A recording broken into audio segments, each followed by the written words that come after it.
Bom dia, boa tarde, boa noite e boa madrugada para os notívagos. Não posso errar o horário hoje, porque trocou aqui no meu computador também. Eu só estou uma hora para trás do Bom Retiro. Então, no Bom Retiro agora são 9h37 da manhã da terça-feira e para mim são 8h37 em Trumpland. E onde você está, Samuel? Eu Bom Retiro, né? continuo me cozinhando ao lado do Bom Retiro, 9h37 em São Paulo dessa manhã, que promete um pouquinho de melhora na temperatura desse inferno que está São Paulo. Para nós estamos no inverno, tá chegando o verão. Hoje está só 5 graus. Tá, assim, tô me sentindo nos trópicos, quase nos trópicos, que nem você. Escuta, vamos falar de coisa quente, né? Naquele clima. O mundo tá quente. Não tem inverno, né? Tem inverno, verão, a metáfora vale para os dois lados. O mundo é o inverno ou o verão, né? Inverno no sentido negativo.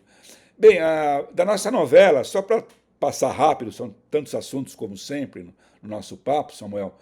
Ah, a novela Cessar Fogo, Reféns, etc, etc.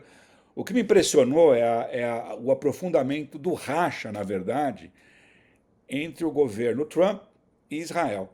Sabe, o Trump virou assim, está agindo como sempre, em causa própria, sabe? Ele é o bloco do eu sozinho, e está flagrante com seus mediadores nessa questão a frustração dele com o governo de Israel.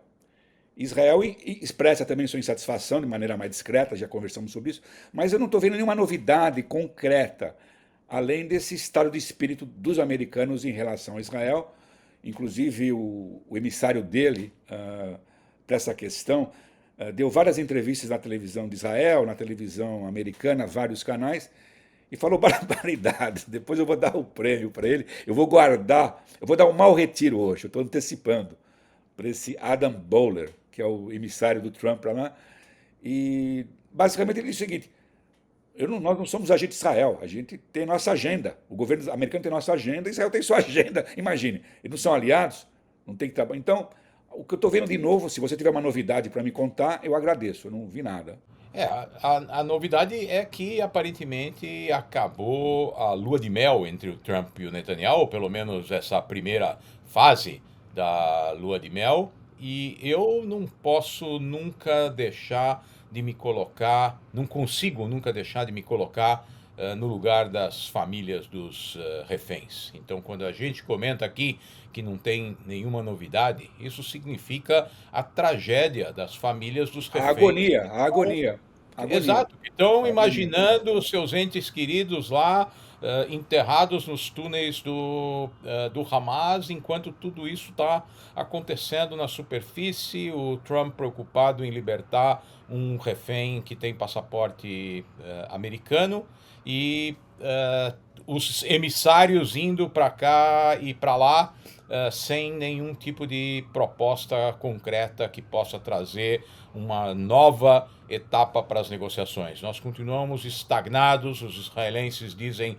que por enquanto não saem da fronteira do Egito, por enquanto a guerra não se encerra, o Hamas diz enquanto não tiver uma definição, nós não libertamos os reféns. Então é uma continuidade dessa tragédia. 10 segundos, você falou, o foco do Trump é a libertação do Alexander, que é esse refém, que é de New Jersey, nascido aqui pertinho de casa, a gente já comentou isso.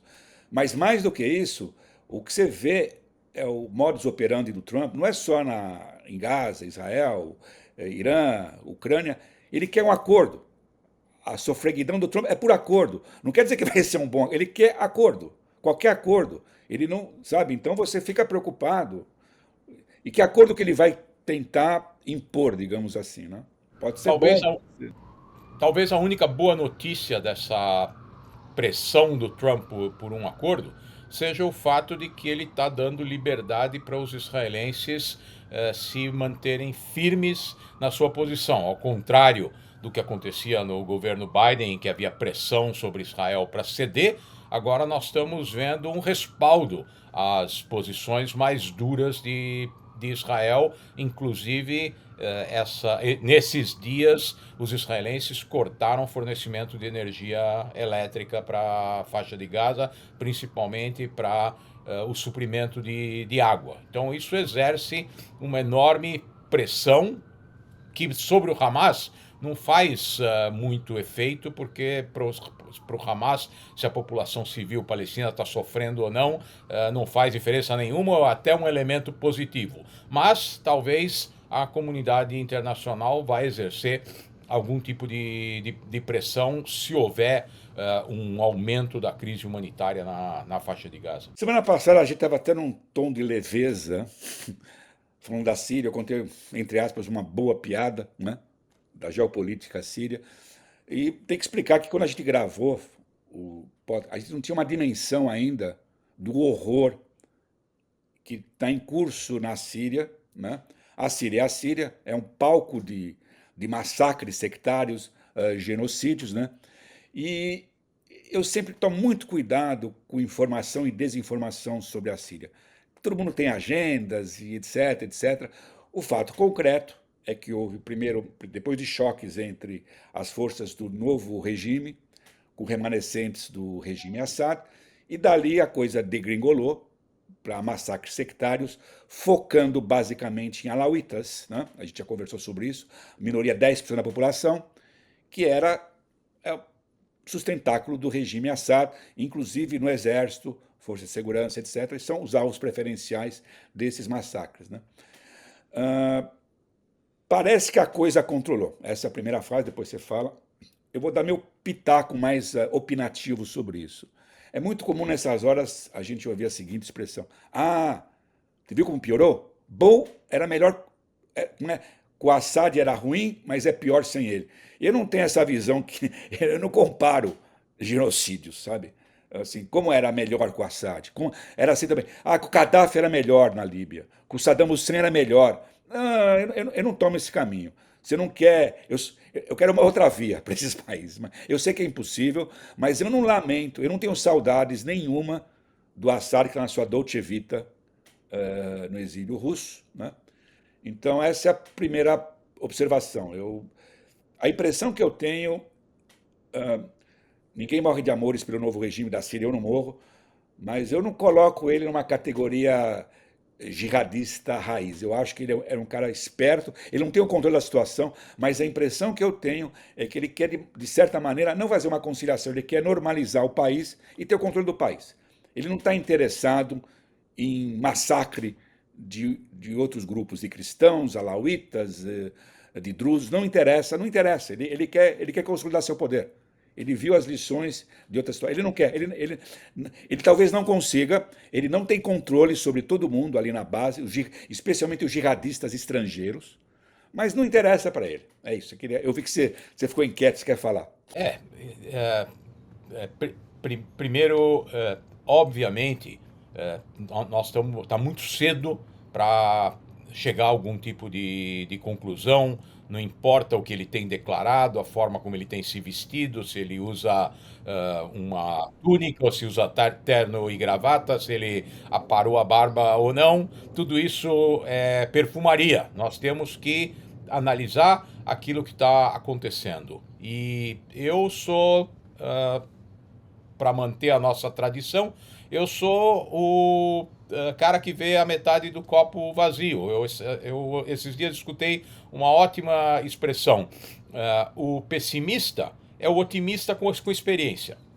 Então, em algum momento, alguma coisa vai dar errado. E aqui nós estamos falando de um governo baseado numa cultura jihadista. Você pode dizer, ele não está se comportando como um jihadista, mas a pergunta é de onde ele vem, qual foi a formação dele, o que ele fez no passado e de que forma ele chegou ao poder.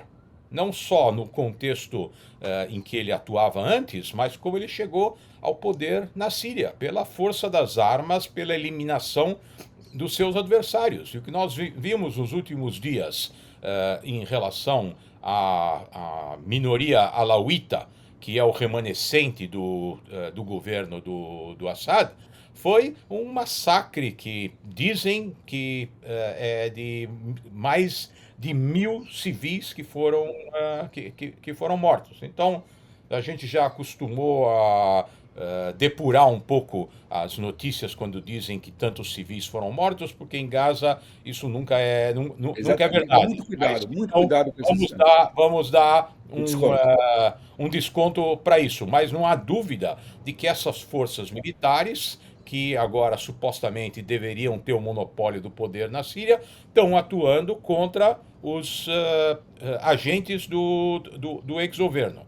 E aí nós entramos para discussão em relação a outros grupos minoritários que sabem que esse grupo jihadista não tem nenhuma simpatia por outras etnias. Então, quando curdos e drusos olham para esse novo governo na Síria, os curdos estão se defendendo hoje dos remanescentes daqueles que eram o Estado Islâmico, que praticamente obrigaram os curdos a criarem um Estado dentro do Estado na Síria, porque senão eles seriam massacrados.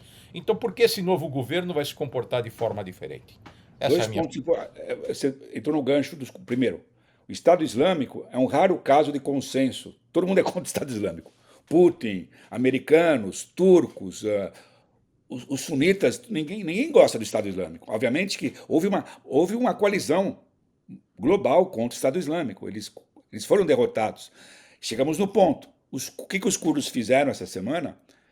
Uma notícia atropelou a outra. Houve a negociação entre o novo regime da Síria com a aliança de milícias curdas no nordeste do país. Eles controlam ali, que são as milícias apoiadas por quem?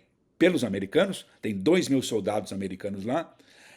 Houve essa mediação e chegaram a um acordo. Você já sei, eu vou antecipar, você vai ver o copo meio vazio, não vai dar certo. O fato é que houve um acordo para a integração das milícias curdas no novo exército, um acordo incentivado pelo governo americano, que quer cair fora do Oriente Médio o mais cedo possível, e os turcos, que, como sempre, são os grandes vencedores da encrenca turca.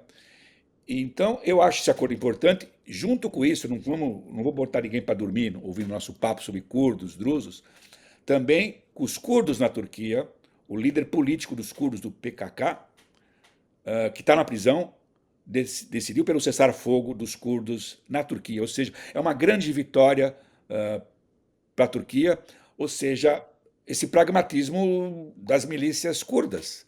Resolveram fazer essa negociação política porque eles também eram perseguidos pelo Assad.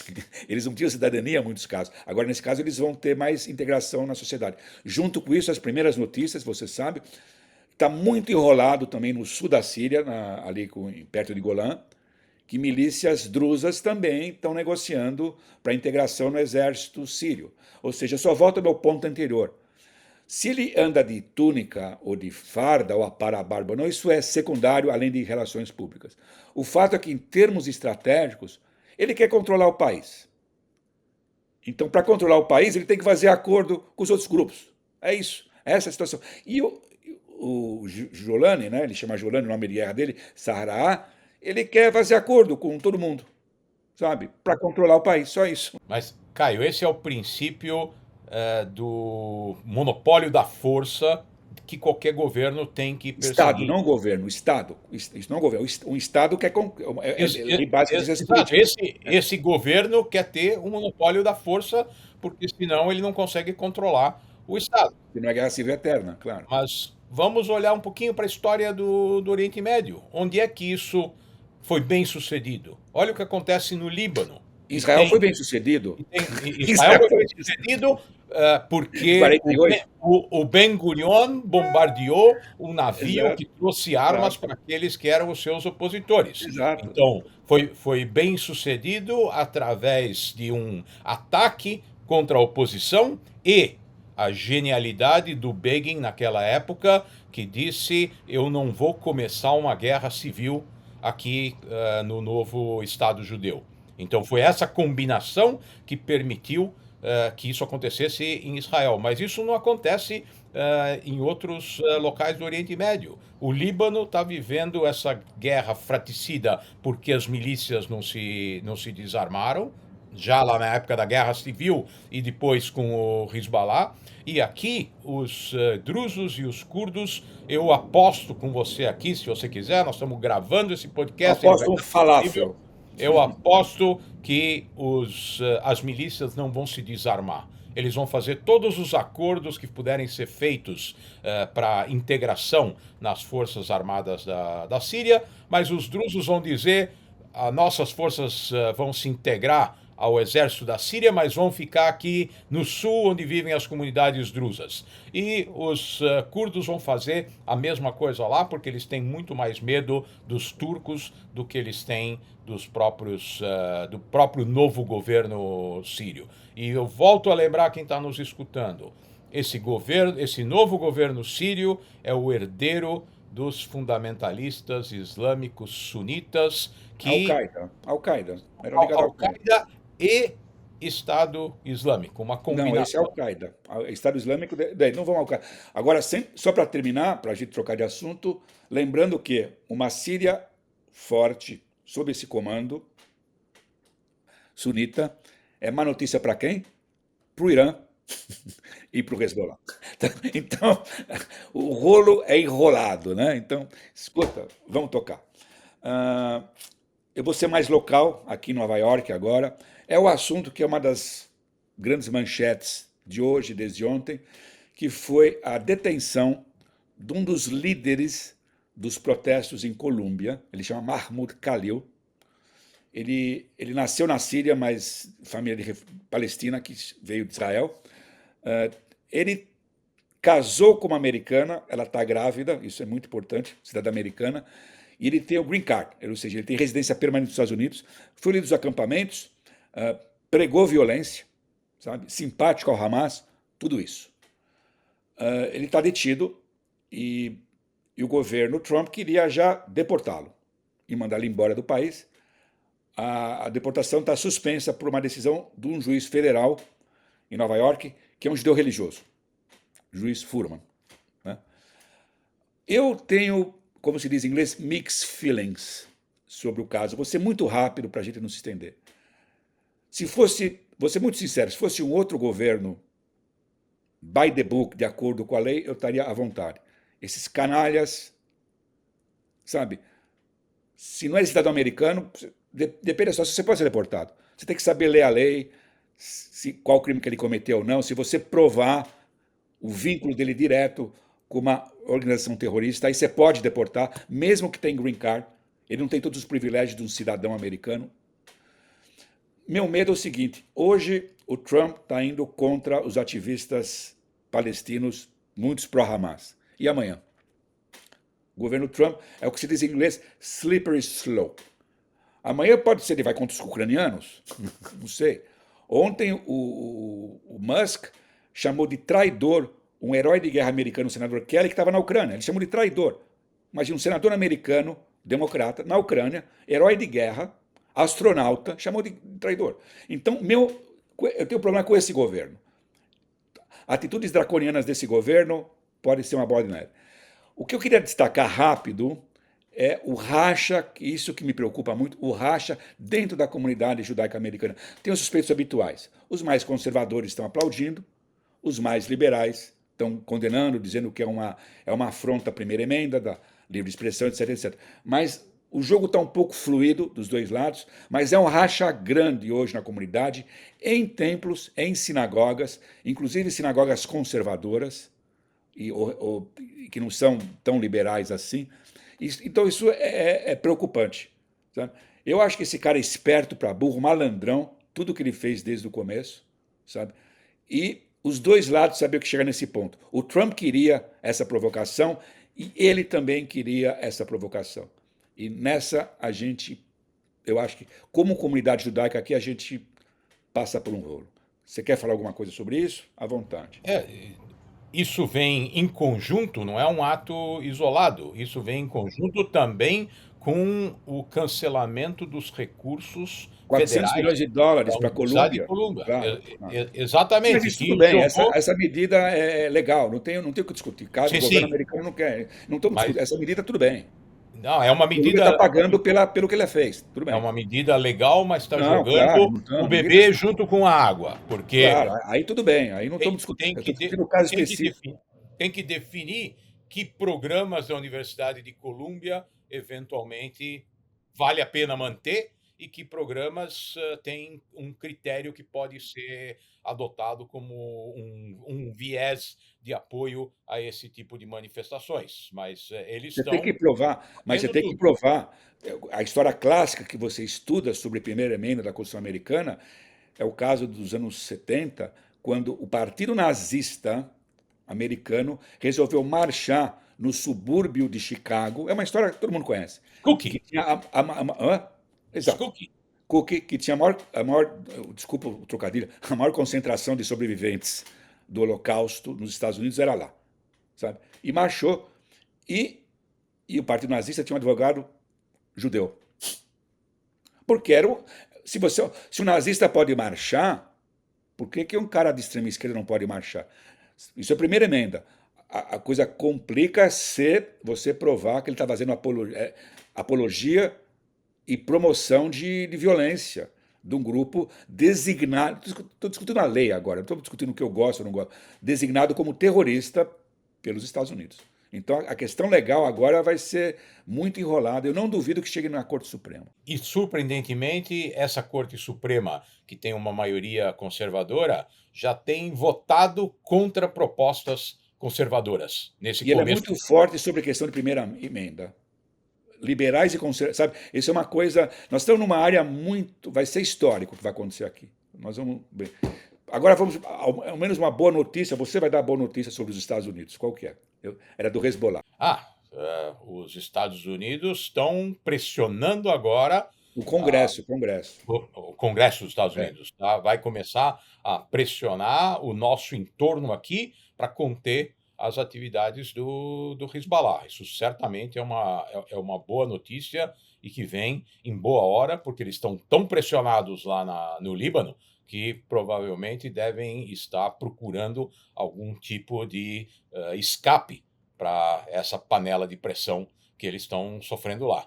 Mas você provavelmente conhece os detalhes melhor do que eu. Não, o fundamental para o nosso ouvinte é que hoje em dia é muito raro qualquer proposta bipartidária nos Estados Unidos. O país está polarizado. E essa é uma proposta bipartidária de de um senador republicano e de uma senadora democrata. Inclusive, a senadora democrata é judia, de Las Vegas, de Nevada. Você sabia que o senador judeu é de Nevada, dos cassinos? Você não sabia, tá Não, vendo? Você sempre aprende uma estou coisa sempre nova aprendendo comigo. junto com os nossos ouvintes. Mas agora estou vendo rapidamente, para você se mostrar também. Por contrapartida, você é um dos raros brasileiros que conhece muito bem o estado do senador republicano. Você fez tracking, você me falou em Utah, que é lindo, né? E tem. A gente ainda não chegou nas nossas dicas, mas para quem está nos ouvindo e gosta de fazer caminhadas na natureza, os parques do Utah são a melhor coisa que tem nos Estados Unidos. Escuta, vamos entrar aqui, eu estou vendo a nossa cola para a gente nos passar do horário. Tá. Vamos. Dá tua dica primeiro, antes dos prêmios. Você falou que você tem dica hoje. Eu estou dando muita dica, é tua vez da dica. Eu dei a semana passada. Eu tenho uma dica ótima em Tel Aviv, para quem eventualmente estiver planejando ir passear em Israel, lembrando sempre que nós ainda estamos falando de um período complicado em Israel, pelo que aconteceu nos últimos 522 dias de conflito, mas o dia a dia em Israel, quando nós conseguimos ver os cartazes sobre os reféns e, de certa maneira, mantermos a nossa normalidade no dia a dia, a vida em Israel continua. Tem um restaurante excelente para quem gosta de carne e de boa cerveja, chama Porter and Sons, no centro de Tel Aviv, em frente à Cinemateca. Então, um programa excelente em Tel Aviv é ir assistir um bom documentário na Cinemateca e depois ir jantar no Porter and Sons. Não deixem de fazer reserva, porque nunca dá para conseguir lugar sem reserva na maioria dos lugares em Tel Aviv. E se vocês gostam de cervejas artesanais, tem lá uma parede inteira de torneiras que tem que passar um mês para experimentar todas as cervejas que eles servem lá. E tem degustação. Então, se vocês não sabem o que vocês preferem, peçam um kit de degustação e depois vocês partem para a cerveja que vocês mais gostarem. E peçam costela no bafo, está lá no cardápio e é fantástico. Bem, um amigo meu me escreveu, assíduo do Levante, disse que eu estou proibido, eu, Caio, de dar mais uma dica argentina. Na gravação chega, já deu duas dicas culinárias argentinas, no mais dicas. Escuta, falando em... Então vamos dar os prêmios?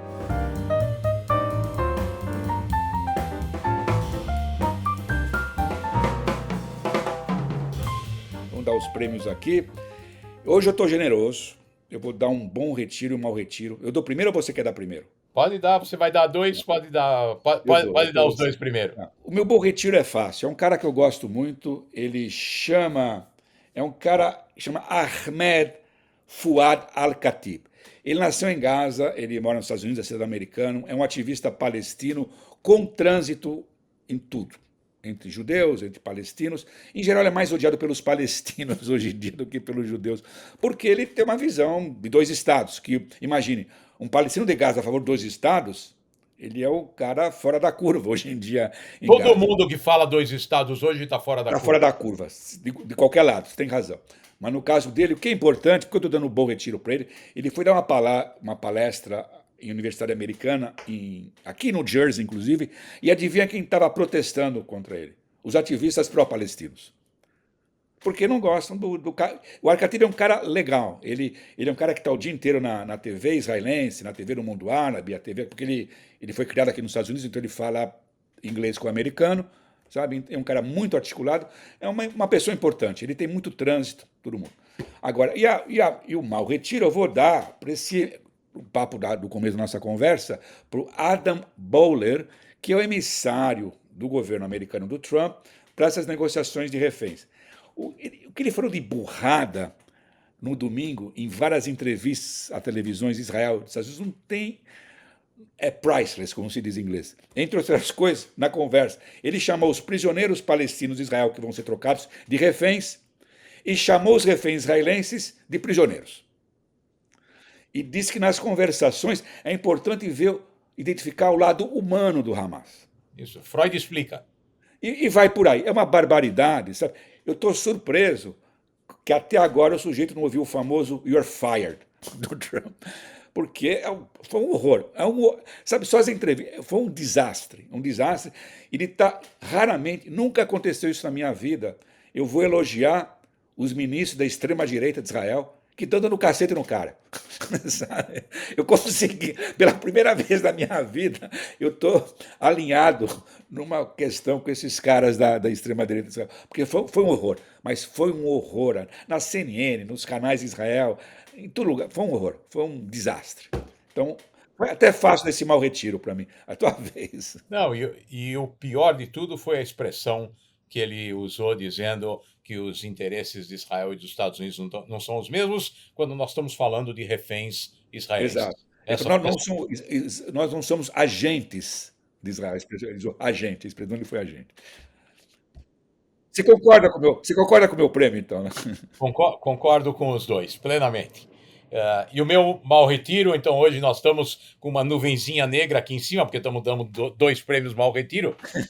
O meu mau retiro vai para a BBC inglesa, que já estava na categoria de mau retiro há muito tempo. É uma empresa pública inglesa que vive das contribuições dos pagadores dos impostos na Inglaterra e que colocou no ar um documentário chamado Gaza, como sobreviver numa zona de guerra, mostrando basicamente como as crianças estavam tendo dificuldades em sobreviver nesse período em Gaza. Não tem dúvida nenhuma que as crianças têm dificuldades em sobreviver, mas, por acaso, alguém que se interessou em esmiuçar como o documentário foi feito, descobriu que esses atores mirins estavam ligados aos líderes do Hamas. Filhos. Alguns Exato, eram filhos, filhos de líderes do Hamas que foram contratados para fazer o documentário.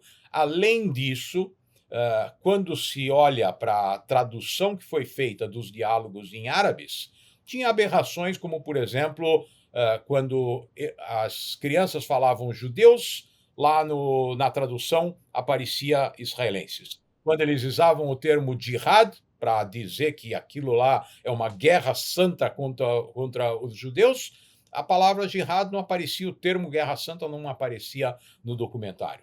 Bom, gerou uma enorme pressão, o documentário foi tirado do ar e talvez sirva como uma lição para a BBC, para a forma como eles produzem os conteúdos que eles divulgam. Não é novidade nenhuma que a forma como a BBC mostrou a guerra em Gaza desde o seu início e o conflito com o Hamas desde tempos imemoriais é um total absurdo e só assiste a BBC quem quer ver esse tipo de cobertura. Mas BBC não é Al Jazeera. Então você deu assim 1% de Bom Retiro para a BBC, que ela investigou e talvez ela possa se regenerar. Então, tem uma luzinha ali no fim do... Não vou usar a palavra túnel, túnel tem uma palavra infame hoje em dia, mas está ali, não é Al Jazeera, né? Exato, e se você usar a palavra túnel, essa luzinha sempre pode ser um trem que está vindo na direção contrária. Mas você não consegue acabar de uma maneira iluminada, positiva. Lembrando que o pessimista é o otimista que tem experiência. Esse é seu bordão agora, né? Escuta, pessoal, hoje não estouramos, né? Como teve um outro programa, acho que foi na semana passada a gente se comportou. Sexta-feira, para salvar os foliões. Tá bom. Tenho dito, tenho falado, tenho escutado você, Samuel. Então, para mim, até terça que vem. E você? Terça que vem, vou estar de volta em Córdoba, na Bate-Hora e Bate-Canal, de 9h30 do horário Bom Retiro, e nós, onde quer que estejamos. Valeu, pessoal. Até a próxima. Até.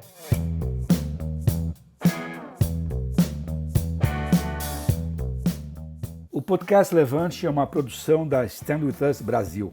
Captação e edição, Victor Livy. Direção e finalização, Dinho Lima. Identidade visual, Camila S. Kuckerman.